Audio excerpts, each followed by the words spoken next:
السلام عليكم ورحمة الله وبركاته. السلام عليكم ورحمة الله وبركاته.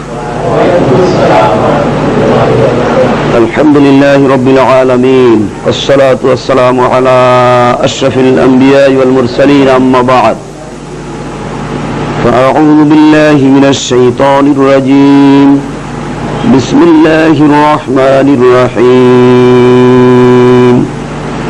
قاف والقرآن المجيد بل عجبوا أن جاءهم نور منهم فقال الكافرون هذا شيء عجيب أإذا متنا وكنا ترابا ذلك رجع بعيد قد علمنا ما تنقص الأرض منهم وعندنا كتاب حفيظ إلى آخر الآية.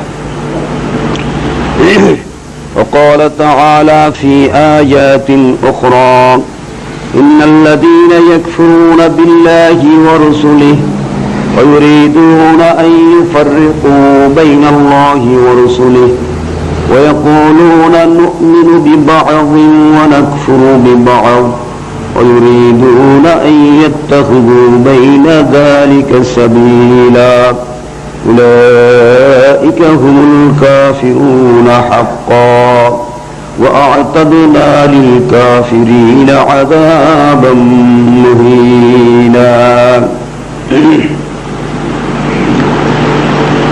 প্রশংসা একমাত্র পরম করুণাময় আল্লাহ সুবহানাহু ওয়া তাআলার জন্য, যার ইচ্ছায় আমরা এখানে সমবেত হতে পেরেছি, যার ইচ্ছায় আমরা দৃষ্টি শক্তি লাভ করেছি, যার ইচ্ছায় আমরা চলার ক্ষমতা, বলার ক্ষমতা অর্জন করেছি, যার জমিনে আমরা চলাফেরা করছি, যার আকাশের নিচে আমরা বসবাস করছি, যার চাঁদের আলো সূর্যের আলো আমরা নিয়মিতভাবে ব্যবহার করে যাচ্ছি। প্রশংসা একমাত্র সেই মহান আল্লাহ সুবহানাহু ওয়া তাআলার দরবারে। আলহামদুলিল্লাহি রাব্বিল আলামিন। দুরূদ ও সালাম বর্ষিত হোক বিশ্ব মানবতার মুক্তির দূত, আখিরি জামানার পয়গম্বর মুহাম্মাদুর রাসূলুল্লাহ সাল্লাল্লাহু আলাইহি ওয়াসাল্লামের রূহের উপরে। শান্তি বর্ষিত হোক সকল সাহাবায়ে কেরামদের রূহের উপরে। শান্তি বর্ষিত হোক সারা পৃথিবীর মুসলিম নরনারীদের উপরে। শান্তি বর্ষিত হোক আপনারা আমরা যারা এখানে সমবেত হতে পেরেছি আমাদের সকলের উপরে। সম্মানিত উপস্থিতি, আল্লাহ রাব্বুল আলামিন আমাদের কল্যাণের জন্য সর্বকালের সর্বযুগের সর্বশ্রেষ্ঠ ধর্মীয় গ্রন্থ আল কোরআন নাজিল করেছেন আমাদের কল্যাণের জন্য, আমাদের মুক্তির জন্য। এই প্রসঙ্গে আল্লাহ রাব্বুল আলামিন কোরআন শরীফের সূরা 21 নম্বর পারা 31 নম্বর সূরা লুকমান এর প্রথমে আল্লাহ রাব্বুল আলামিন বলেছেন তিলকা আয়াতুল কিতাবিল হাকিম। এই আয়াতগুলো বিজ্ঞানময় কোরআনের আয়াত। কোরআন বলছে যে কোরআনের যে আয়াতগুলো এগুলো বিজ্ঞানময় কোরআনের আয়াত, এর অনেক তাৎপর্য আছে। এরপরে বলছে হুদা ও রাহমাতান, এই কোরআন রাস্তা দেখাবে। কিসের রাস্তা? রহমাতান, কল্যাণের রাস্তা, শান্তির রাস্তা, মুক্তির রাস্তা দেখাবে এই কোরআন। এই কথা কোরআন বলছে। আজকে আমরা পৃথিবীর বুকে বিভিন্ন দিকে শান্তি খোঁজ করি, সকলেই চায় শান্তি। হিন্দু, বৌদ্ধ, খ্রিস্টান, নাসারা, মাজুসি, ইহুদি সকলেই শান্তি আমরা চাই। কিন্তু মানুষ সৃষ্টি করেছেন যিনি, শান্তির পথ কোনটা এটা ভালো বেশি করে জানেন তিনি বলছেন কোরআন পথ দেখাবে শান্তির পথ। কাদেরকে? লিল মুহসিনিন, যারা মুহসিন, যারা নেককার, যারা পরহেজগার, যারা ভালো মানুষ, তাদেরকে রাখবে। এর বিপরীতমুখী যারা নাকি এগুলো অস্বীকার করবে, যারা এগুলো প্রত্যাখ্যান করবে, যারা এই সত্যকে অবাউট করে চলবে, আল্লাহ রাব্বুল আলামিন তাদের জন্য কঠিন শাস্তি নির্ধারণ করে রেখেছেন। তো এই পবিত্র আল কোরআনের মধ্যে কোরআন মূলত এসেছে আল ফারকু বাইনাল হক ওয়াল বাতিল, সত্য এবং মিথ্যার মধ্যে পার্থক্য সূচিত করার জন্য কোরআন এসেছে। আর নবীরা সেটাকে প্র্যাকটিক্যাল শিক্ষা দেওয়ার জন্য নবীদের আগমন ঘটেছে। মক্কার বুকে নবীর যখন আগমন ঘটেছে তখন মক্কার বুকে যারা ছিল তারাও দ্বীনের উপরে ছিল, তারাও দ্বীন মানত, আল্লাহকে মানত। সূরা সফ পড়ুন, ওখানে দেখবেন আল্লাহ সেখানে বলছেন যে আল্লাহ তার নবীকে দ্বীনে হক নিয়ে প্রেরণ করেছেন। হুয়াল্লাযী বাআসা ফিল উম্মিয়িনা রাসূলাম মিনহুম, এটা সূরা জুমার প্রথমে দ্বিতীয় আয়াতে। অন্যত্র বলছেন ইউরিদুনা লিইউতফিউ নূরাল্লাহি বিআফওয়াহিহিম ওয়াল্লাহু মুতিম্মু নূরিহি ওয়ালাউ কারিহাল কাফিরুন মুশরিকুন। তারা চাচ্ছে দ্বীনকে, দ্বীনের বাতিকে নির্বাপিত করে দেওয়ার জন্য, কিন্তু আল্লাহ তার বাতিকে পরিপূর্ণ দান করবেন, তারা আল্লাহকে পরিপূর্ণ দান করবেন। আল্লাহ তার নবীকে পাঠালেন দ্বীনে হক নিয়ে। কেন? লিউযহিরাহু আলা দ্বীনি কুল্লিহি, সকল দ্বীনের উপরে দ্বীনে হককে প্রতিষ্ঠিত করার জন্য নবীকে পাঠালেন। তাহলে আলা দ্বীনি কুল্লিহি বলে অন্যান্য যে আদর্শ মতাদর্শ সেই যুগে ছিল সেটাকেও দ্বীন বলে আখ্যায়িত করেছে কোরআন, সেটাকেও দ্বীন বলছে, কিন্তু ওটা দ্বীনে হক নয়। নবী যেটা নিয়ে এসেছেন ওটা দ্বীনে হক। এই দ্বীনে হক কোনটা এবং দ্বীনে হক কোনটা নয়, এটাকে স্পষ্ট করার জন্য নবীদের আগমন ঘটেছে। সমাজে দ্বীন মানত, আল্লাহকে মানত, তাদের চলার পথ ছিল, তবু পয়গম্বরদের আগমন, কোরআনের আগমন কেন ঘটলো? দুইটি কারণে। একটি কারণ হলো সমাজে যে প্রচলিত নিয়ম আছে এই নিয়মগুলো কোনটা ঠিক কোনটা ঠিক নয় এটা স্পষ্ট করে দেওয়ার জন্য নবীদের আগমন ঘটেছে। যে যেটা করতেছে দ্বীনের নাম ওটা দ্বীন নয়, এইটা দ্বীন। যে সালাত আদায় করছে ওটা সালাত নয়, এভাবে পড়তে হবে, এটাই সালাত। এই কোনটা ঠিক এবং কোনটা ঠিক নয় এই পার্থক্য করার জন্য কোরআন এসেছে এবং এর ট্রেনিং দেওয়ার জন্য পয়গম্বর এসেছে দুনিয়ার বুকে। আর অজানা জিনিস যেটা আদৌ মানুষ জানে না, সেই অজানা জিনিস আল্লাহর পক্ষ থেকে জাতিকে জানিয়ে দেওয়ার জন্য পয়গম্বরদের আগমন ঘটেছে। কারণ হলো দুইটি, একটি হলো সমাজের ভুল সংশোধনের জন্য নবীদের আগমন, দ্বিতীয় হলো অজানা জিনিসকে আল্লাহর পক্ষ থেকে জানিয়ে দেওয়ার জন্য কোরআনের আগমন। কথা কি আমরা বুঝতে পেরেছি? এই দুইটি উদ্দেশ্যে কোরআন এবং পয়গম্বর দুনিয়ার বুকে আল্লাহ প্রেরণ করেছেন। তো এই কোরআন, এই ওহী, এই নবী অমান্য যারা করবে তাদের মধ্যে সবচেয়ে সলিড অস্বীকারী, পিওর একেবারে সলিড কাফের কোন লোকগুলো, সেই ব্যাপারে আজকের খুতবার বিষয়বস্তু। শাব্দিক অর্থ ইন্নাল্লাযীনা ইয়াকফুরুনা বিল্লাহি ওয়া রাসূলিহি, নিশ্চয়ই যারা কুফরি করে আল্লাহর সাথে রাসূলের সাথে, ওয়া ইউরিদুনা আন ইউফাররিকু বাইনাল্লাহি ওয়া রাসূলিহি, এবং তারা পার্থক্য সূচিত করে আল্লাহ এবং আল্লাহর রাসূলের মধ্যে। ওয়া ইয়াকুলুনা নু'মিনু বিবাদি ওয়া নাকফুরু বিবাদ, আর তারা বলে আমরা কিছু মানি কিছু মানি না। ওয়া ইউরিদুনা আন ইয়াত্তাখিযু বাইনা যালিকা সাবিলা, আর যারা কি করে আল্লাহ এবং আল্লাহ রাসূলকে বাদ দিয়ে মাঝখান থেকে কোনো নূতন পথের আবিষ্কার করে, উলাইকা হুমুল কাফিরুনা হাক্কা, এই সমস্ত মানুষগুলো একেবারে নির্ভেজাল কাফের, কোনো সন্দেহ নাই।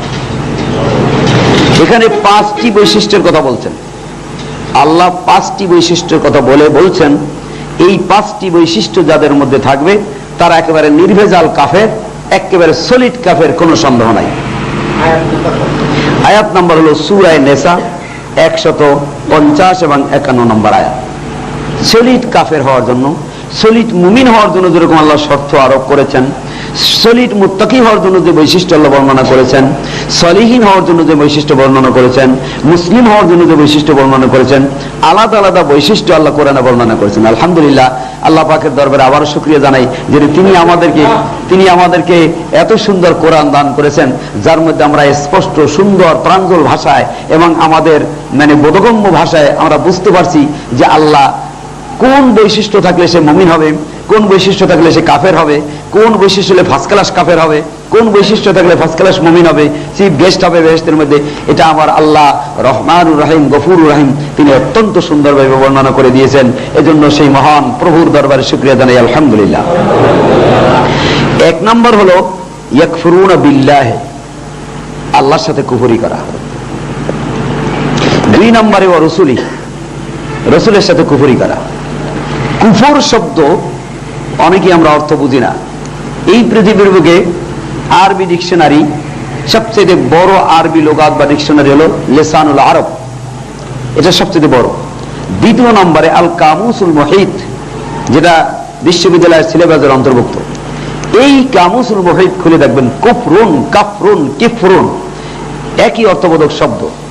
এর অনেকগুলো অর্থের মধ্যে অন্যতম অর্থ হলো দুইটি। কয়টি? কুফরির অন্যতম অর্থ হলো দুইটি। একটি হলো ঢেকে রাখা, আরেকটি হলো অস্বীকার করা। কুফরুন শব্দের একটি অর্থ হলো ঢেকে রাখা, আরেকটি অর্থ হলো অস্বীকার করা। মক্কার কাফেরেরা, তদানীন্তন যুগের মক্কার লোকেরা পাহাড়কে কাফের বলতো, সমুদ্রের পানিকে কাফের বলতো, কবরকে কাফের বলতো। কেন? ঢেকে রাখে। কবরের উপরের মাটিতে নিচে কি আছে দেখা যায় না, ঢেকে রাখে, এই জন্য ওটাকে কাফের বলতো। পাহাড়ের সম্মুখ সাইড দেখা যায়, ফ্রন্ট সাইড দেখা যায়, পিছনের সাইড দেখা যায় না, এই জন্য পাহাড়কে কাফের বলতো। সমুদ্রের পানির উপরই ভাগ দেখা যায়, নিচের ভাগটাকে ঢেকে রেখে উপরের পানিতে, এই জন্য ওটাকে কাফের বলতো। এই কাফের হওয়ার, অস্বীকার করা যেমন একটি অর্থ, ঢেকে রাখাও তদ্রূপ একটি অর্থ। তো মানুষ কি করে কাফের হয়? মানুষ কাফের হয় দুইটি কারণে। একটি কারণ হলো অস্বীকার করা, দ্বিতীয় কারণ হলো অসত্য দিয়ে সত্যকে ঢেকে রাখা। সঠিক তত্ত্ব এবং তথ্যকে মানুষের সামনে উপস্থাপন না করে ওটাকে গোপন করে অসত্য, মিথ্যা, অযৌক্তিক এবং ভিত্তিহীন কথাকে মানুষের সামনে দিন হিসাবে প্রচার করা, অসত্যকে গোপন করা, অসত্যকে ঢেকে রাখা, এটা হলো ফার্স্ট ক্লাস কাফের হওয়ার জন্য একটি অন্যতম বৈশিষ্ট্য। আরেকটি হলো অস্বীকার করা। ঢেকে রাখা, ঢেকে রাখলেই ওটাকে অস্বীকার করা অটোমেটিক হয়ে যায়। আল্লাহর সাথে কুফরি করা কি? আল্লাহ সম্পর্কে ঢেকে রাখা। কি ঢেকে রাখা? অনেক জিনিস আছে, যেমন আল্লাহ রাব্বুল আলামিন সম্পর্কে এদেশের মানুষের আকীদা হলো আল্লাহ নিরাকার, কিন্তু কোরআন বলছে কোরআনের আকার, আল্লাহর আকার আছে। আল্লাযী বিয়াদিহিল মুলক, আল্লাহ সেই সত্তা যার হাতের মুঠের মধ্যে সকল বাদশাহী। হাত আছে, মুভ করার জন্য আঙ্গুল লাগে, সেটাও আছে। আল্লাহু সামিউন বাসীর, আল্লাহ দেখেন শোনেন, এটা কোরআনের কথা। কিন্তু এই কথাটাকে তারা ঢেকে রেখে বলেন যে আল্লাহ নিরাকার, আল্লাহর কোনো আকার নাই। তাহলে সত্যকে ঢেকে রাখলো এক পাপ, আর এই ঢেকে রাখার সাথে সাথে ওটাকে অস্বীকারও করা হলো, দুইটা পাপে পাপী হলো। আল্লাহর ভাষায় উলাইকা হুমুল কাফিরুনা হাক্কা, এই সমস্ত লোকগুলো যদিও টুপি, দাড়ি, জুব্বা, পাগড়ি দেখা যায়, কিন্তু আল্লাহর দৃষ্টিতে একেবারে সলিড কাফের। এটা হলো আল্লাহর সাথে কুফরি করা। এখন এই কথা যদি কাউকে বলা হয়, তাহলে কোন ব্যক্তি অসন্তুষ্ট হবে? যে ব্যক্তি আল্লাহকে নিরাকার বলে বিশ্বাস করে সে অবশ্যই অসন্তুষ্ট হবে। কি কথা ঠিক কিনা? কোন ব্যক্তির যদি কাঁঠাল চুরি হয়, তো গ্রামের চেয়ারম্যান, মেম্বার, মাতুব্বর ডেকে যদি বলে আমার কাঁঠাল চুরি হয়েছে, কাঁঠাল চোর বের করে দেন। এখন যদি কোন রকম বের করতে না পারে, তখন মাতুব্বর যদি বলে এই তোমাদের মধ্যে কে কাঁঠাল চুরি করছে বলে দাও, কেউ বলছে না, কার দেখতে পাচ্ছি। যিনি কাঁঠাল চুরি করছেন তার মাথায় কাঁঠালে আটা দেখা যায়, অমনি যিনি চুরি করছেন মাথায় হাত দিবে না? চোর ধরার সহজ পদ্ধতি। তার যার মাথায় কাঁঠালের আটা, সে তো মাথায় হাত দিবেই। আর যার মধ্যে এই কুফরি স্বভাব আছে, সে তো ক্ষিপ্ত হবেই, সে তো রাগান্বিত হবেই, সে সুস্থ থাকতে পারে না। যেহেতু চোরকে চোর বলে গালি দিলে অবশ্যই রাগ করবে। যিনি চোর নয়, তার রাগ হওয়ার কোনো প্রশ্নই আসে না।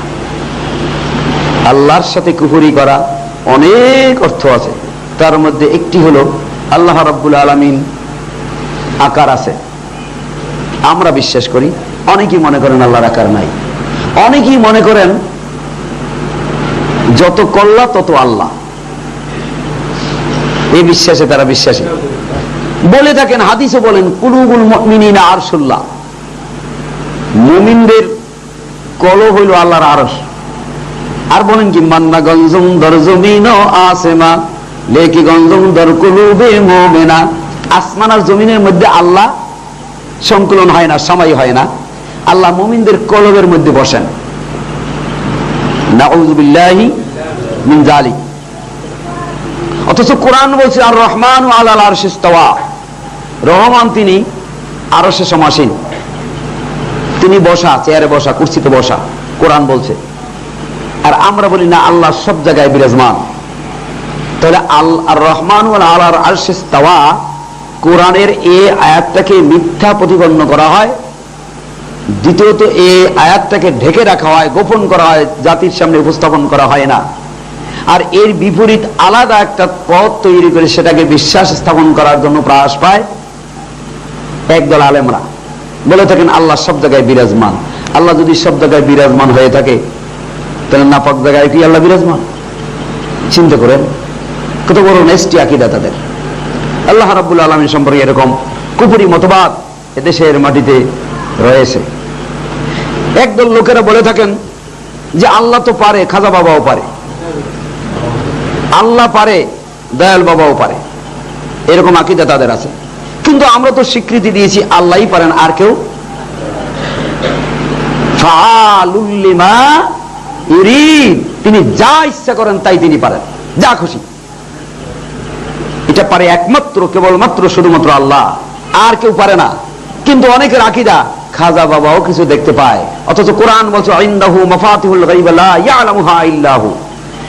গায়েবের বা অদৃশ্যের কোন কিছু দেখার এবং জানার এবং বুঝার ক্ষমতা একমাত্র কেবলমাত্র শুধুমাত্র আল্লাহরই আছে, আর কারো নাই। গায়েবের অদৃশ্যের চক্ষু বুঝলে কেউ দেখতে পারে না, একমাত্র আল্লাহ দেখতে পারেন। আল্লাহই সব দেখতে পারেন, আর কেউ চক্ষু বুঝলে দেখতে পারেন, এটা বিশ্বাস করা কুফরি। তাহলে এই কথাটা বলি না আমরা যে গায়েবের খবর একমাত্র আল্লাহই জানেন, এই কথাটাকে আমরা বলি না, গোপন রাখি।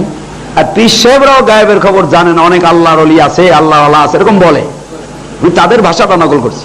অনেক আল্লাহর ওলি আছে, তারা চক্ষু মুজে সমস্ত পৃথিবীটা এক নজরে দেখতে পান। নাউযুবিল্লাহি মিন যালিক। তাহলে এই অসত্যটাকে, মিথ্যাটাকে জাতির সামনে তুলে ধরলো, আর সত্যটাকে তারা গোপন করলো, ঢেকে রাখলো। উলাইকা হুমুল কাফিরুনা হাক্কা, এর হলো একেবারে সলিড কাফের।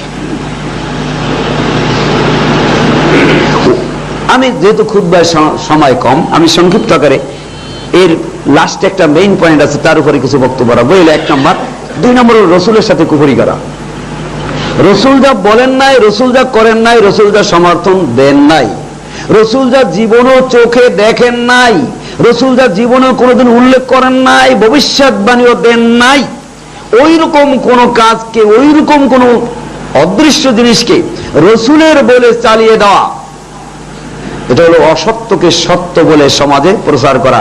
আর রসুল যেটাকে আসলে প্রকৃতপক্ষে বলেছেন সেটাকে ঢেকে রাখা, গোপন রাখা, এটা নাম হলো রসুলের সাথে কুফরি করা। এরকম যারা করবে উলাইকা হুমুল কাফিরুনা হাক্কা, একেবারে সলিড, একেবারে প্রকৃত কাফের তারা।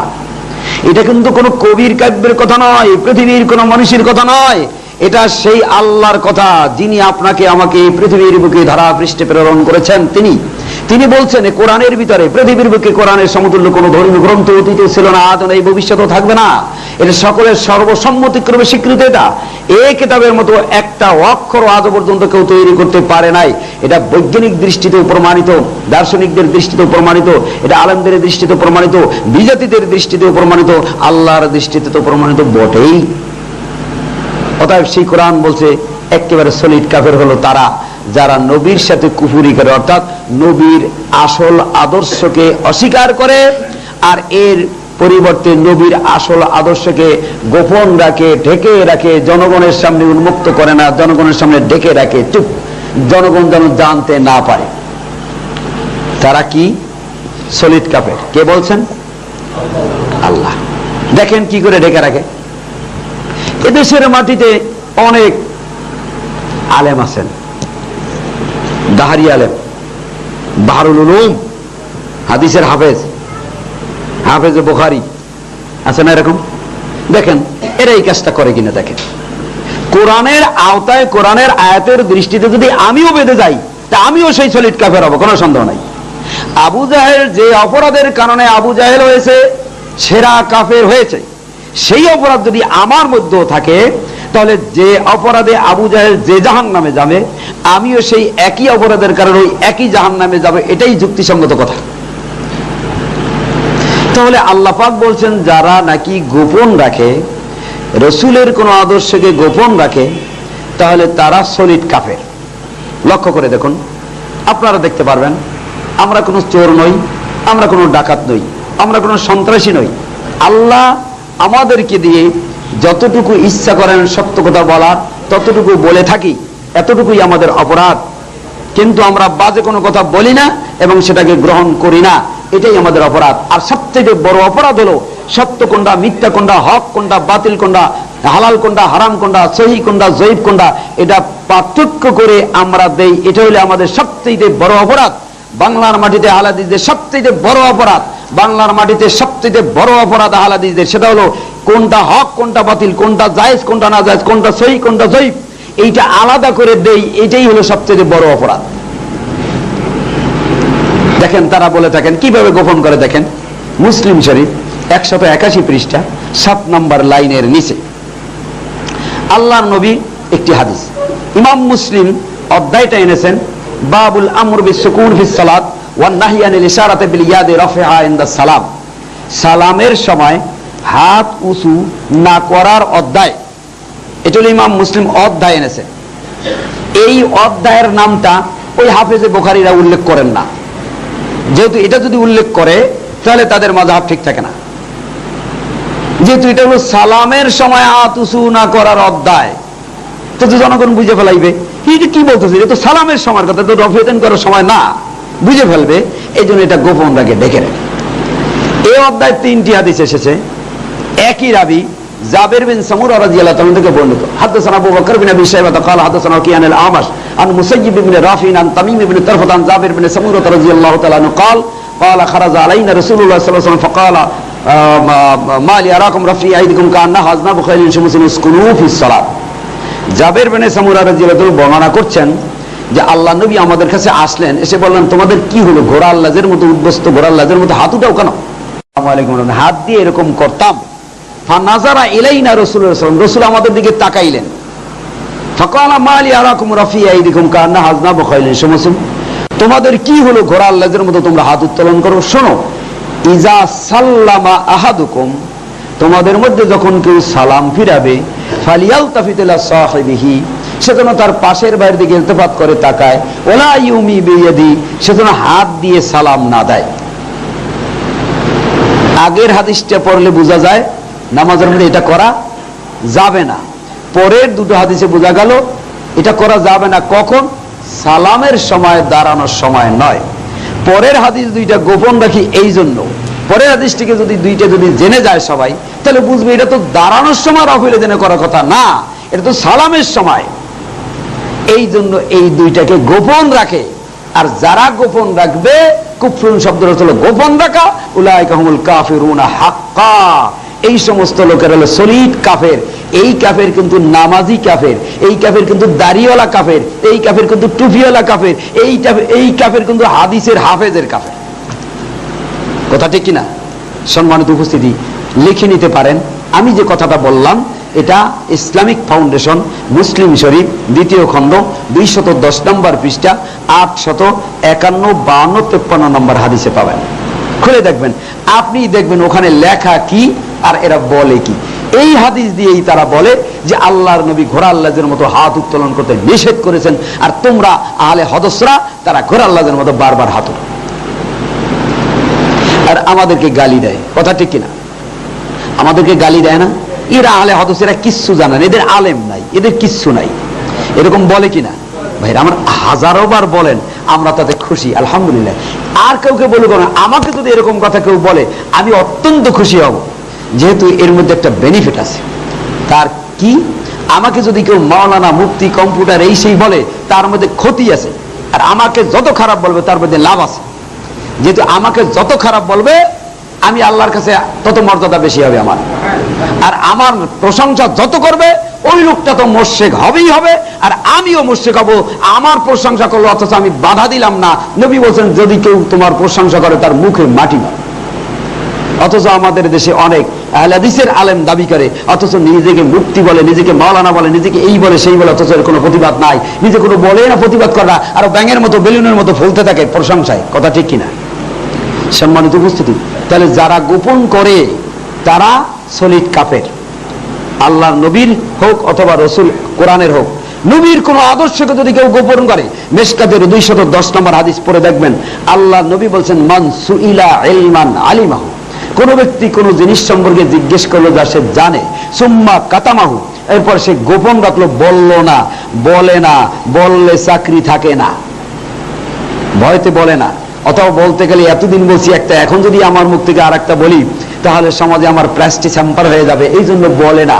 আল্লাহর নবী বলছেন উলজিমা ইয়াউমাল কিয়ামাতি বিলিজামিন মিনান নার, ওই আলেমের গলায় রশি লাগিয়ে কিয়ামতের মাঠে জাহান্নামে নিক্ষেপ করা হবে।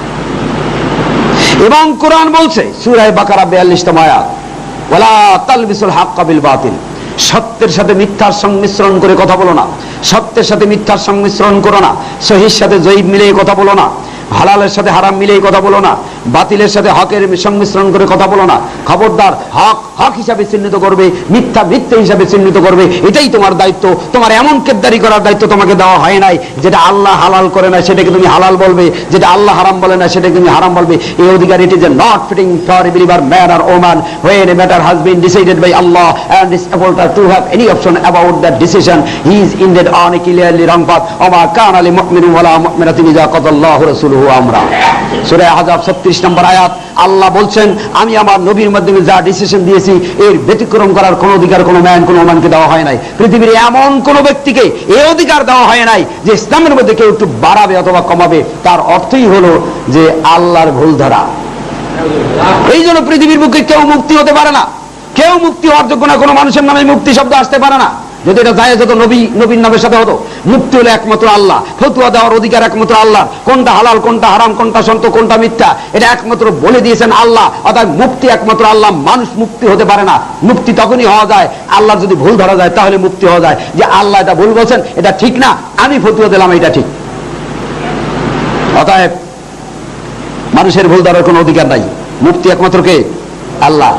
আমার নবীকে মুক্তি বলা হয় না, মৌলানা বলা হয় না, পিরানি পীর দস্তগীর গাউসুস সাকালেন মেসমাউল আরিফিন কুতুবে রব্বানি মাহবুব সুবহানি গালে থাবরানি ফাসাই সুবহানি কিলানি গুদানি ফাসানি মোরানি খাগড়াগুড়ি বেরগাড়ি ডাইলগুড়ি আলুগুড়ি কিছু বলা হয় না। অথচ আমাদের নামের সাথে কত ডেজিগনেশন, এর কোনো প্রতিকার নাই, এর কোনো প্রতিবাদ নাই। আপনি আলাদিস হয়েছেন, আলে খবিস হয়েছেন, আপনি কিসের আলাদিস? আপনি দুইটা তিনটা হাদিস মাইনে আলাদিস, ইস এত সোজা। জান্নাত আছে সোজা, যে এই শেষগুলি পালন করে শুয়ে বললাম আর ছবি গেলা চাবাইলাম আর সিগারেট পান গেলাম, ধোঁয়া সালাম কত দূর যায় আবার তাকাই থেকে দেখলে, এত সোজা জান্নাত। সম্মানিত উপস্থিতি, আল্লাহর সাথে কুফরি করা কি এটা বুঝতে হবে, নবীর সাথে কুফরি কি এটা বুঝতে হবে। সংক্ষিপ্ত আকারে দুটো বললাম। তিন নম্বরে ইউরিদুনা আইয়ুফাররিকু বাইনাল্লাহি ওয়া রাসূলিহি, আল্লাহ আল্লাহর রাসূলের মধ্যে পার্থক্য সূচিত করা, নবীকে আল্লাহর পুত্র মনে করা। আল্লাহ যা পারেন নবী তার সাথে কম পারেন না, ওলিয়া উলিয়া আরো বেশি পারেন। আল্লাহর ধন নবীর দিয়া, আল্লাহ গেছে খালি হইয়া, নবীর ধন খাজায় ভাইয়া ঘুমে এসে আজমিরি। এই বিশ্বাস করা কি হবে? কুফরি হবে। এই পার্থক্য সূচিত যারা করে উলাইকা হুমুল কাফিরুন হাক্কা, তারা সলিড কাফের। ইয়াকুলুনা নুমিনু বিবাদ, 3 নম্বর হলো, 4 নম্বর হলো ইয়াকুলুনা নুমিনু বিবাদ আনাকফুরু বিবাদ, আমরা কিছুর উপর ঈমান আনি কিছুর উপর কুফরি করি। অর্থাৎ কিছু মানি কিছু মানি না। যেই সমস্ত মুসলমানের বাচ্চা তিনি বলবে আমি কিছু তো মানি আর কিছু মানি না, আল্লাহ বলছে উলাইকা হুমুল কাফিরুন হাক্কা। এইটা যদি মুসলমানের বাচ্চা হয়, আব্দুর রহমান নামও হয়, আল্লাহ বলছেন একেবারে সলিড কাফের। কিছু মানি কিছু মানি না, এই সুযোগ ইসলামী শরিয়াতে নাই। আল্লাহ পাক বলছেন তোমরা পরিপূর্ণ ইসলামের মধ্যে দাখিল হয়ে যাও। আমানু দুখুলু ফিস সিলমি কাফা, পরিপূর্ণভাবে। তুমি যদি ইসলাম না মানো, তুমি যদি আমার হুকুম না মানো, আল্লাহর আল্লাহিত্ব কোনো জায়গাতে যারা পরিমাণে খসে পড়বে না। তোমার মতো মানুষ আল্লাহকে না মানলে কিছু আসে আর যায় না, কিন্তু তোমার কল্যাণের জন্য তোমার পরিপূর্ণ মুসলমান হতে হবে। ধোঁকা দিও না তুমি মানুষদেরকে। তুমি দাবি করবা আহলে হাদিস, অথচ তোমার মুখে দাড়ি নাই। তুমি দাবি করবা আহলে হাদিস, তোমার সুন্নতি পোশাক নাই। তুমি দাবি করবা আহলে হাদিস, তোমার আসলে কাজে কর্মে আসলে হাদিস না। তুমি হালাল হারাম তমিজ করে বেছো, কিসের তুমি আহলে হাদিস? দেশের মাটিতে না আছে আহলে হাদিস, না আছে হানাফি, এসব ধোঁকাবাজ, অধিকাংশ ক্ষেত্রে ধোঁকাবাজ। আপনি কি মনে করেন 5টা 10টা 20টা 100 হাদিস মানলে আহলে হাদিস হয়ে গেলেন? হ্যাঁ, আর অন্য ক্ষেত্রে দরকার নাই। অথচ হাদিস তুখার ঝগড়া করি, রবে দাইন করতে হবে, নাহলে নামাজ হবে না। অথচ নিজের মুখে দাঁড়িয়ে নেই, নিজের সুন্নতি পোশাক নাই। আপনি একটা বেয়াকুব, আপনি একটা ব্যাককেল, আপনার নির্বোধ, নির্লজ্জ, বেহায়া। আপনি হাদিসের নামে ধোঁকা দিচ্ছেন, আপনি হাদিসের নামে মানুষকে প্রতারণা করছেন। মান গাসা ফালাইসা মিন্না, যে ধোঁকা দেবে মানুষকে সে আমার উম্মত নয়। আপনি ধোঁকা দিচ্ছেন। আপনি সাইনবোর্ড দিলেন সব পাওয়া যায়, কিন্তু আসলে চাইলে কিছু পাওয়া যায় না। এই জন্য কিছু মানি না, এরা সলিড কাফের। যারা বলবে কিছু মানি না, এরা সলিড কাফের। সবচেয়ে ইম্পর্টেন্ট সাবজেক্ট যেটা, সেটা ইউরিদুনা আইয়াত্তাখিযু বাইনা যালিকা সাবিলা, ইউরিদুনা আইয়াত্তাখিযু বাইনা যালিকা সাবিলা। উভয়ের মাঝখান থেকে কোনো পথ আবিষ্কার করে। আল্লাহকে মানো, হ্যাঁ মানি। নবীকে মানো, হ্যাঁ কয় কি নবীকে মানি না। আমল করে ইমামের তরিকায়, আমল করে হুজুরের তরিকায়, আমল করে শ্রীকৃষ্ণের তরিকায়, আমল করে রবীন্দ্রনাথ ঠাকুরের তরিকায়। আল্লাহকে মানো, হ্যাঁ। নবীকে মানো, হ্যাঁ। আল্লাহ ঠিক আছে, নবী ঠিক আছে, মাঝখান থেকে পথটা হলে আরেকজনার, পথটা হলো আরেকজনার। আল্লাহ পাক বলছেন উলাইকা হুমুল কাফিরুনা হাক্কা, এরা একেবারে সলিড কাফের। আমি যদি জিজ্ঞেস করি আপনি আহলে হাদিস নয়, আপনি মুশরিক কেন? যে আল্লাহর ইবাদত না করে অন্যের ইবাদত করলে কি হবে? মুশরিক, এটা জানেন সবাই। আমি যদি জিজ্ঞেস করি আপনার মাথায় যে ছোট চুলটা রেখেছেন, এটা তো রাখছেন, এটা একটা তরিকা, এই তরিকাটা কার? আপনি যে মাথায় ছোট চুল রাখেন, এই পদ্ধতিটা কার? আল্লাহর না, নবীরও না। তা আল্লাহ ছাড়া অন্যের পদ্ধতি আপনি মানতেছেন, আর অন্যের পদ্ধতি মানলে কি আপনি? মুশরিক। অথচ আপনি দাবি করেন আমি 16 আনা আহলে হাদিস।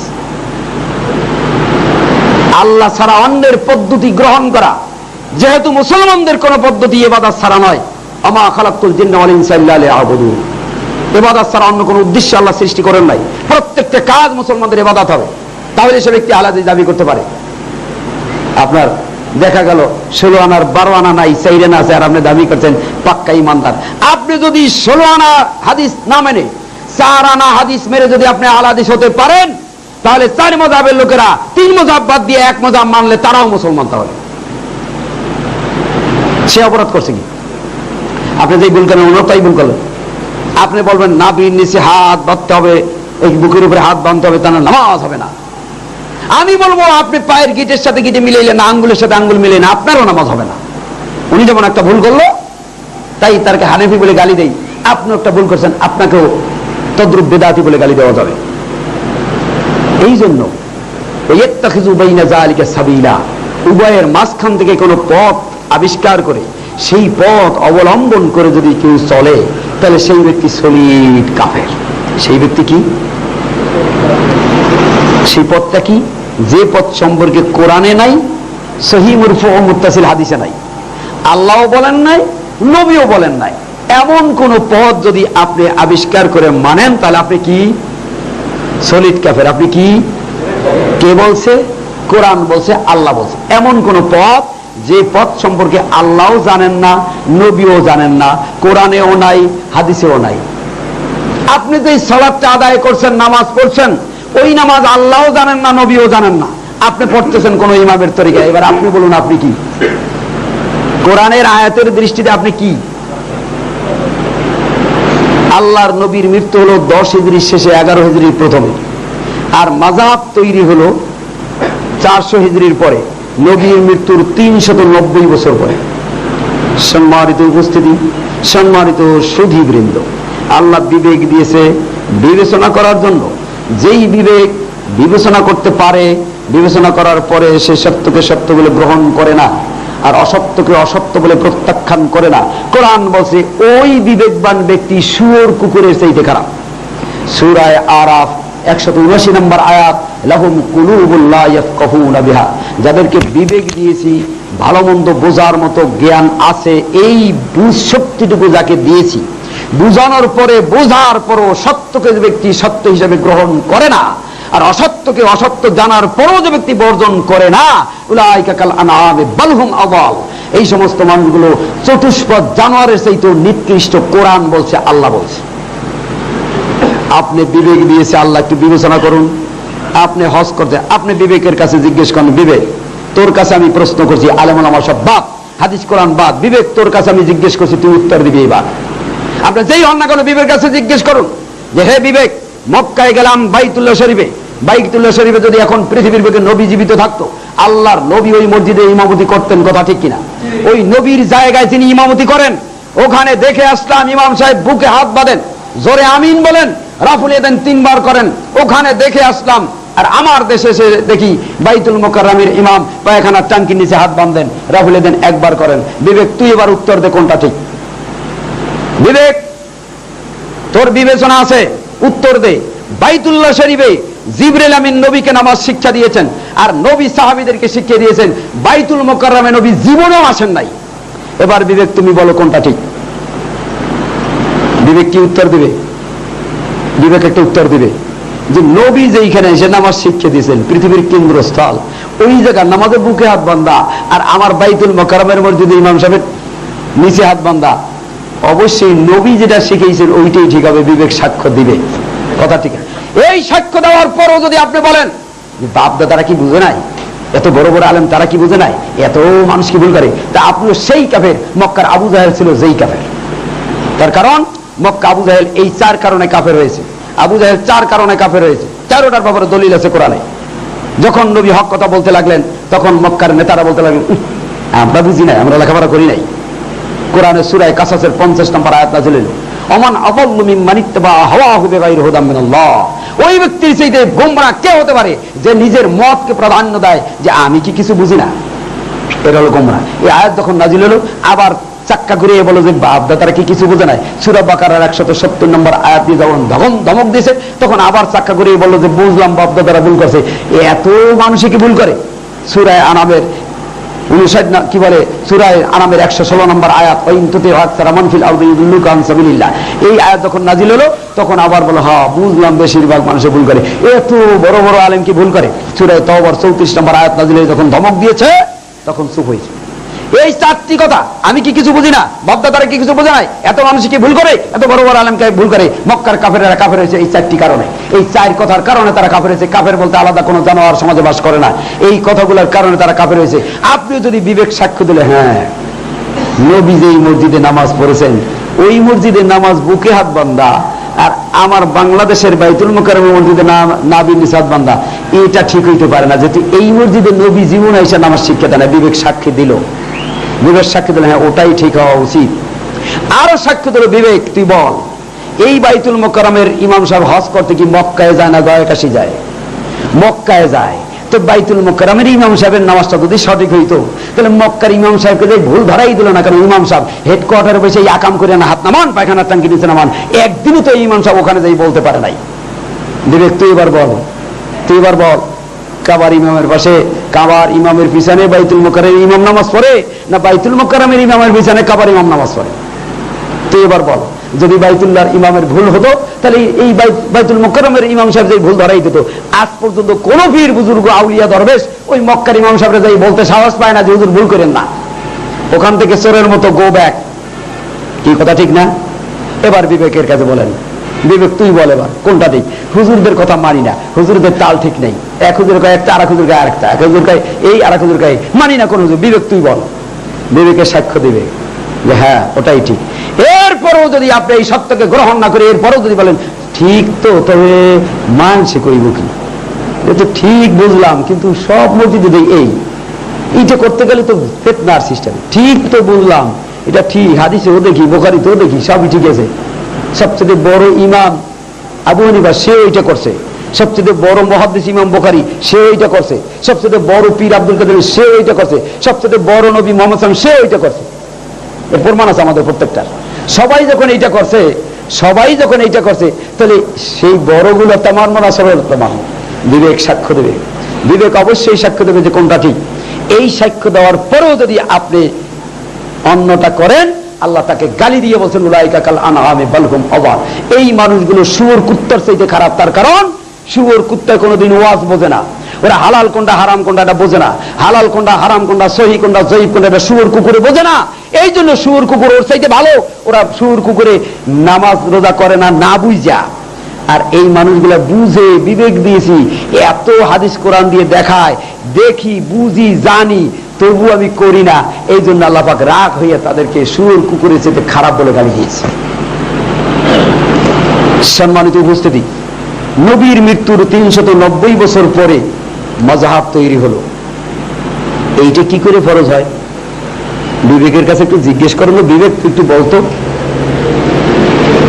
আমি যদি মারা যাই, আমার মৃত্যুর 390 বছর পরে যদি আমার স্ত্রীর একটা ছেলে হয়, এই সন্তানটা কি করে হালাল হতে পারে?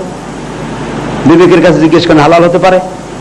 আমার মৃত্যুর 390 বছর পরে আমার স্ত্রীর একটা সন্তান হলে যদি এটা হালাল সন্তান না হয়, তা আমার মৃত্যুর পরে 390 বছর পরে, নবীর মৃত্যুর 390 বছর পরে যদি একটা ফরজ হয়, তাহলে এইটা ফরজ হয় কি করে? কোন চিন্তা করেন। ইমাম আবু হানিফা রাহমাতুল্লাহ আলাইহি তার মৃত্যুর 250 বছর পরে তার নামে মাযহাব ফরজ করা হলো, অথচ তিনি জানেন না। যার নামে মাযহাব হলো তিনি জানেন না, তিনি জীবনে কোনোদিন শোনেন না, কানেও শোনে নাই, অথচ তার নামে মাযহাব হলো।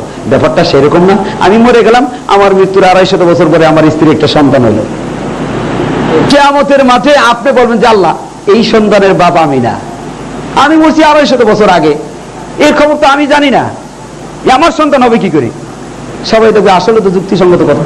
কিয়ামতের মাঠে ইমাম আবু হানিফা বলবে আল্লাহ মিথ্যা কথা, আমি মাযহাব করি নাই, আমার মৃত্যুর 250 বছর পরে আমার নামে মাযহাব হয়েছে, আমি এর নাম গন্ধও জানি না। বাপ সন্তানকে অস্বীকার করলে যে বিপদ ঘটে, কিয়ামতের মাঠে যারা আজকে হানাফি বলে দাবি করি তাদের ওই একই বিপদ ঘটবে কিয়ামতের মাঠে। যেহেতু তিনি বলবেন যে মিথ্যা কথা, আমি আমার নামে মাযহাব তৈরি করতে বলি নাই, না মিথ্যা কথা। সম্মানিত উপস্থিতি, নবী জানেন না, আল্লাহ জানেন না, কোরআনে নাই, হাদিসে নাই, এইটা কি ইসলাম হতে পারে? তাহলে আপনি যে হানাফি মাযহাব মানেন, কোরআনেও নাই, হাদিসেও নাই, আল্লাহও জানেন না, নবীও জানেন না, এবার বুঝেন আপনি কোন ইসলাম মানেন। বিবেকের কাছে জিজ্ঞেস করেন, বিবেক এই পৃথিবীর বুকে সর্বকালের সর্বযুগের সর্বশ্রেষ্ঠ ব্যক্তিত্ব হলো একজন, কে সে? এই জমিন থেকে আল্লাহর আরশের কাছে ডেকে নিয়েছেন একজন ব্যক্তিকে, ওয়া ইন্নাকা লাআলা খুলুকিন আযীম বলে চারিত্রিক সনদ দিয়েছেন আল্লাহ একজন ব্যক্তিকে। আজকে পৃথিবীর বুকে অক্সফোর্ড ইউনিভার্সিটি, শিকাগো বিশ্ববিদ্যালয়, ক্যামব্রিজ বিশ্ববিদ্যালয়, আল আজহার বিশ্ববিদ্যালয়, বড় বড় শিক্ষা প্রতিষ্ঠান আছে, আছে না? কি আছে কিনা? সম্মানিত উপস্থিতি, থাকা সত্ত্বেও মুহাম্মদুর রাসূলুল্লাহ সাল্লাল্লাহু আলাইহি সাল্লাম এর কোন একটা থেকে সনদ প্রাপ্ত হন নাই। একজন মানুষের সনদ স্বয়ং আল্লাহ দিয়েছেন, ক্যারেক্টার সার্টিফিকেট, চারিত্রিক সনদ একজন মানুষের, সারা পৃথিবীর বুকে একজন মানুষের ক্যারেক্টার সার্টিফিকেট স্বয়ং আল্লাহ দিয়েছেন, তিনি হলেন মুহাম্মদুর রাসূলুল্লাহ সাল্লাল্লাহু আলাইহি ওয়াসাল্লাম। তিনি জানেন না, আমার বিশ্বাস আপনাদের বিশ্বাস কি জানি না, নবী যেটা জানে না সেটা ইসলাম তো দূরের কথা, ইসলামের নামগন্ধ হতে পারে না সেটা। কথা ঠিক কিনা? আপনি যে সালাতটা আদায় করছেন ওটা কি রসুলের পদ্ধতিতে করছেন না ইমামের পদ্ধতিতে করছেন? আপনি নামাজ করতেছেন ঠিক, রোজা ঠিক, সব ঠিক আছে, একটা জায়গায় ঠিক নেই, একটা জায়গায় ঠিক নেই। আপনি নামাজ পড়ছেন, আপনার বিশ্বাস আছে, ভক্তি আছে, উযু আছে, গোসল আছে, টুপি আছে, দাড়ি আছে, জুব্বা আছে, পাগড়ি আছে, খুশি আছে, সব আছে, এই সব থাকলেও আপনি জাহান্নামে যাবেন একটি কারণে, একটি কারণে। রোজা নামাজ করেও মানুষ জানে, কোরআন মানার পরেও মানুষ জাহান্নামে যাবে একটি কারণে, কোরআন মাইনাও মানুষ জাহান্নামে যাবে একটি কারণে, কোরআন মানার পরেও মানুষ জাহান্নামে যাবে একটি কারণে, সেটা হলো কোরআন মানলেও মানুষ জাহান্নামে যাবে যদি কোরআনটা নবীর তরিকায় না মানে। নামাজ পড়েও মানুষ জাহান্নামে যাবে যদি সেই নামাজটা রাসূলের তরিকা মোতাবেক না হয়। মনে রাখবেন রাসূলের তরিকা এত গুরুত্ব কেন? আল্লাহ পাক নবীকে দুইটি দায়িত্ব দিয়েছেন, ইয়াতলু আলাইহিম আয়াতি ওয়া ইউআল্লিমুহুমুল কিতাব। ইয়াতলু আলাইহিম আয়াত, কোরআন পড়ে পড়ে শুনিয়ে নেবে, আর ওই আল্লিমুহুমুল কিতাব, কিতাবের ট্রেনিং দেবে, কোরআনের আয়াতগুলো ট্রেনিং দেবে, প্রশিক্ষণ দেবে। নামাজের কথা কোরআনে আছে, কেমনে নামাজ পড়বে তা কোরআনে নাই, এটা প্রশিক্ষণ দেওয়ার জন্য দায়িত্ব একমাত্র কেবলমাত্র শুধুমাত্র একজন ব্যক্তিকে দিয়েছেন, কোন সাহাবীকেও নয়, একমাত্র নবী মুহাম্মদুর রাসূলুল্লাহ সাল্লাল্লাহু আলাইহি ওয়াসাল্লাম। এখন আপনি কোনটা মানবেন? নবীর তরিকার সাথে মিল নাই এমন কাজ যদি কোনো খলিফা করে, কোন সাহাবী করে, মানবেন? আল্লাহর নবী জীবদ্দশায় মিম্বারে বসতেন, বেলাল এসে দরজায় আযান দিতেন, এর আগে কোনো আযান দিতেন না, কোনো আযান হয় নাই। কিন্তু ওসমান গনি রাদিয়াল্লাহু আনহু যুদ্ধ যখন আসলো তখন লোক বেড়ে গেল, নেদা সালিসে আলা জাওরা আকাল আবু আব্দুল্লাহ মুহাম্মদ বিন ইসমাইল বুখারী আজ-জাওরা ওয়া মাওজাম বিসুকুল মদিনা রাওয়াহুল বুখারী, 124 পৃষ্ঠা 26 নম্বর লাইন বুখারী, মেশকাতের 320 নম্বর হাদিসে পাবেন। আল্লাহ নবী বসছেন, তখন বেলাল রাদিয়াল্লাহু আনহু ওই দরজায় দাঁড়িয়ে আযান দিতেন, এর আগে কোনো আযান হতো না। ওসমান গনি রাদিয়াল্লাহু আনহু যুদ্ধ যখন আসলো লোক বেড়ে গেল, জাওরা নামক জায়গায় আরেকটা আযানের প্রচলন, একটা নেদা সালের ডাক দেওয়া হলো। এখন এটা কি শরীয়ত? ভালো করে বিবেক দিয়ে বিবেচনা করবেন। অনেকেই কিন্তু বলে আলাইকুম বিসুন্নতি ওয়া সুন্নাতিল খুলাফায়ে রাশিদিন আল মাহদিয়িন, নবী বলেন আমার সুন্নাত আর খলিফাদের সুন্নাত, এই কথা যারা বলে ব্যাককেলের স্বর্গে তারা বাস করে। নবী দুই ভাগ করে গেলেন ইসলাম, হারাম কাজ নবী তাইলে করে গেছেন এক নম্বরে। কোরআন বলছে ওয়ালা তাফাররাকু, দলে দলে বিভক্ত হইও না। আর নবী বলেন আমার সুন্নাত আর খলিফাদের সুন্নাত মানে দুই ভাগ করে গেলেন, তাহলে ইসলামটাকে সর্বনাশ করে গেলেন নবী নিজে, নাউযুবিল্লাহি মিন যালিক। অর্থ না বুঝে ইসলামের অপব্যাখ্যা করে গোটা মুসলিম জাতির ভিতরে বিভ্রান্তি সৃষ্টি করছেন এই সমস্ত আলেমরা, যা হিন্দু বৌদ্ধ খ্রিস্টানরাও করে নাই, যা করছে এই এক ধরনের আলেমরা। সম্মানিত উপস্থিতি, হিন্দুরা জাহান্নামে যাবে যাবে না জান্নাতে যাবে? কেন? তারা নামাজ পড়ে না? পড়ে না। তারা নামাজ পড়ে, সেজদা দেয়, আপনিও সেজদা দেন। যদি বলে ওই মশাই তুমি সেজদা দিচ্ছ কেন মা কালীকে, বলে মিয়া কয় কথা পড়ছো, কোরআন হাদিস পড়ছো, কিছু জানো? তুমি যেই মসজিদের দেয়ালটা বানাইছো, যেই মাটি দিয়া ইট বানাইছো, আমি ওই মাটি দিয়া মা কালীরে বানাইছি, দেয়াল বানাই তার সামনে সেজদা দাও কা? ওটা যদি জায়েজ হয়, ওই মাটি দিয়ে আমি মা কালীরে বানাইছি, তারা সেজদা দিলে অসুবিধা কোথায়? তোমরা যেমন মসজিদের সামনে দেয়াল দিয়ে সেজদা দাও, আসলে দেয়ালের দাও না দাও আল্লাহকে। আমরাও মা কালীকে সামনে রেখে সেজদা দেই বটে, কিন্তু মা কালীকে দেয় না, দেই ভগবান। তোমরা যেমন কোরবানি দাও, আমরা পাঠা বলি দিই, তোমরা রোজা রাখো, আমরা উপবাস থাকি, তোমরা ওয়াজ, আমরা কীর্তন দিই, তোমরা আজান দাও, আমরা উদ্দিনী দিই, তোমরা হজ করতে মক্কা মদিনা দাও, আমরা হজ করতে গয়া কাশি দেই, তোমরা হজকালে হাজি হও, আমরা হজকালে সাধু হই।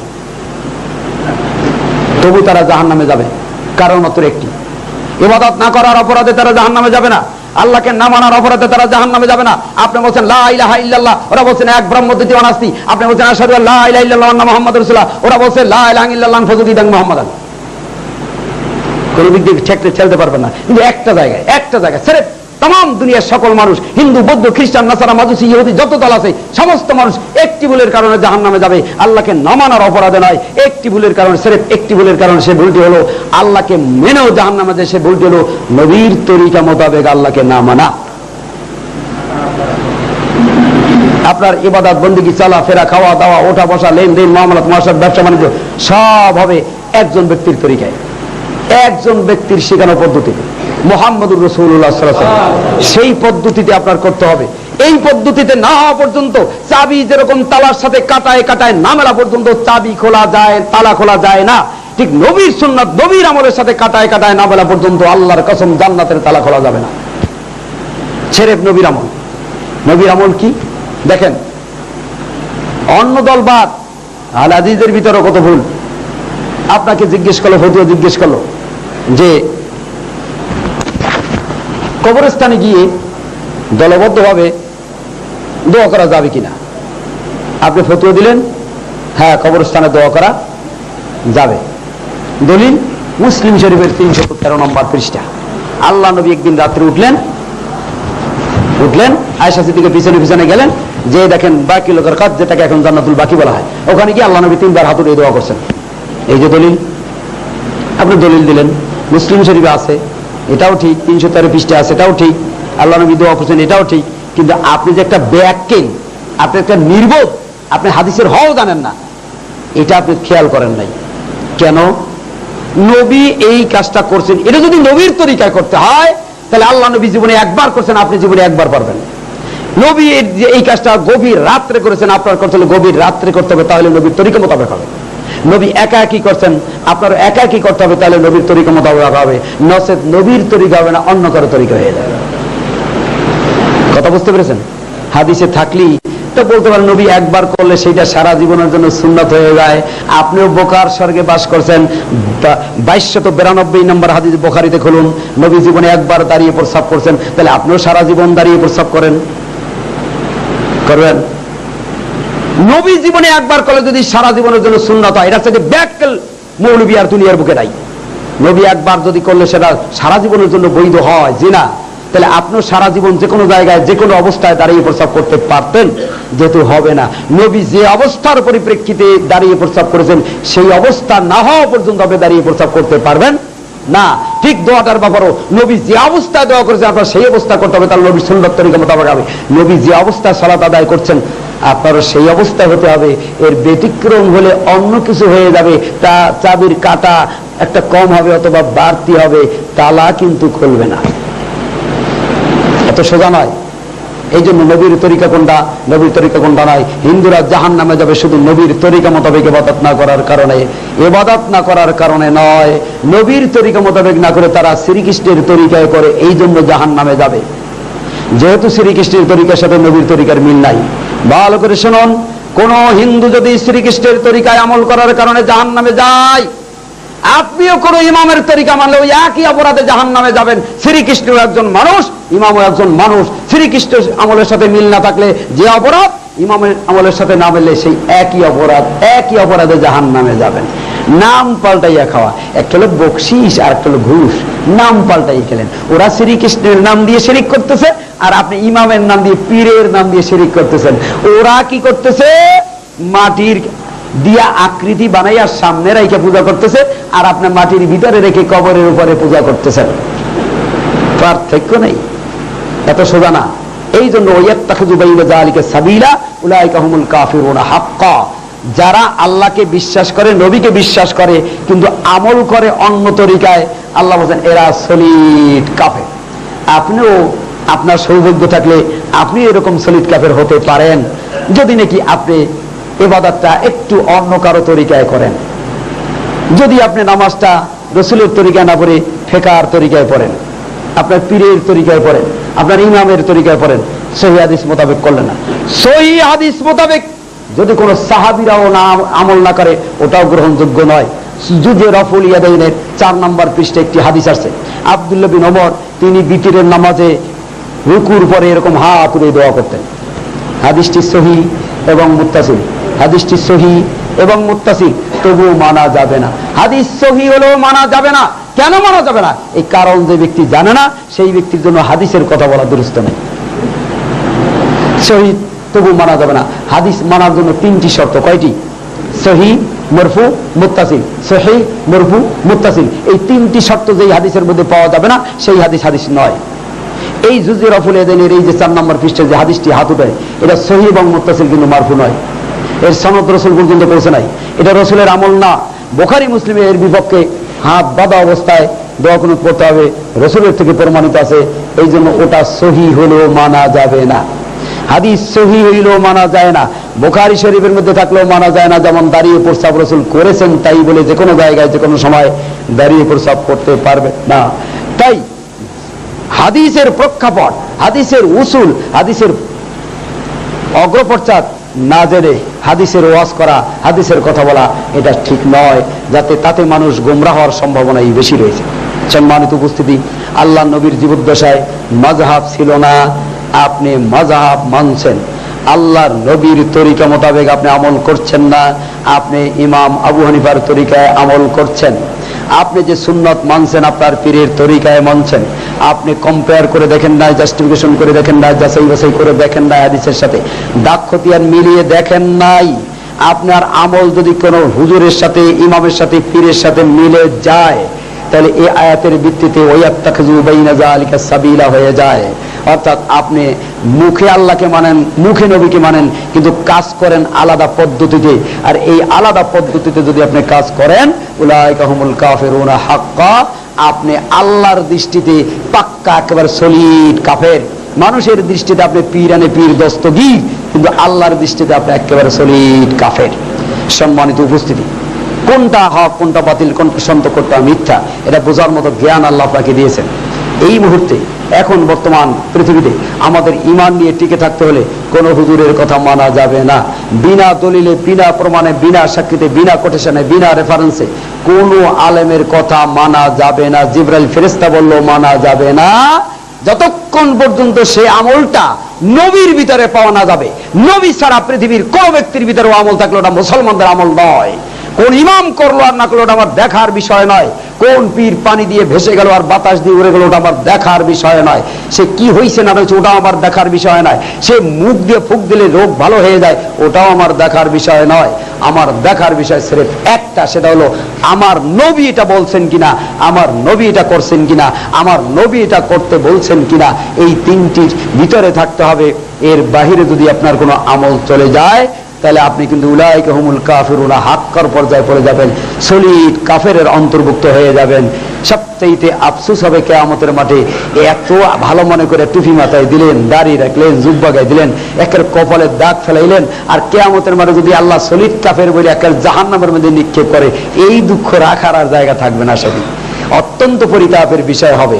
সম্মানিত উপস্থিতি, আসুন আমরা সলিড কাফের হওয়ার জন্য আল্লাহর উপরে কুফরি করা, নবীর উপরে কুফরি করা, কিছু মানা কিছু অমান্য করা, আর আল্লাহ আল্লাহ রসুলের মধ্যে পার্থক্য সূচিত করা, এবং অন্য কোনো নূতন পথ আবিষ্কার করে সেই পথ অবলম্বন করা, এটা হলো এই 5টি হইল কাফের হওয়ার, সলিড কাফের হওয়ার শর্ত। কোরআন বলছেন আপনি একটু বিশ্বাসী, আপনি একটু চিন্তা ভাবনা করে দেখুন, এই পৃথিবীর বুকে শিব শক্তি স্বরূপজি মহারাজ উদাসেন, ভারতের 50 কোটি মানুষের দেবতা, তিনি কি করলেন? তিনি চিন্তা ভাবনা করতে করতে শেষ পর্যন্ত তিনি মুসলমান হয়ে গেলেন। ঠিক Neil Armstrong, Michael Collins, Edwin Aldrin 3জন চাঁদের দেশে গিয়েছে, তো সেখানে অনেক নিয়ম কানুন দেখে নীল আর্মস্ট্রং 1983 সালে ভারতে হায়দ্রাবাদে এসে মুসলমান হয়ে গেল। কেন? চিন্তা ভাবনা করে। আবুল হোসেন ভট্টাচার্য তিনি কেন মুসলমান হলেন, কেন মাদ্রাসা করলেন, কেন বা কোরআন হাদিসের ব্যাখ্যা দিলেন, কেন? কারণটা কি? তারা চিন্তা ভাবনা করে আল্লাহর দেওয়া বিবেকটাকে কাজে লাগিয়েছে। ভাইয়েরা আমার, আজকে আফসোসের বিষয়, কোরআন হলো বিজ্ঞানময় কোরআন। এই কোরআন নিয়ে আমরা গবেষণা করি না, হাদিস নিয়ে গবেষণা করি না, চিন্তা ভাবনা করি না।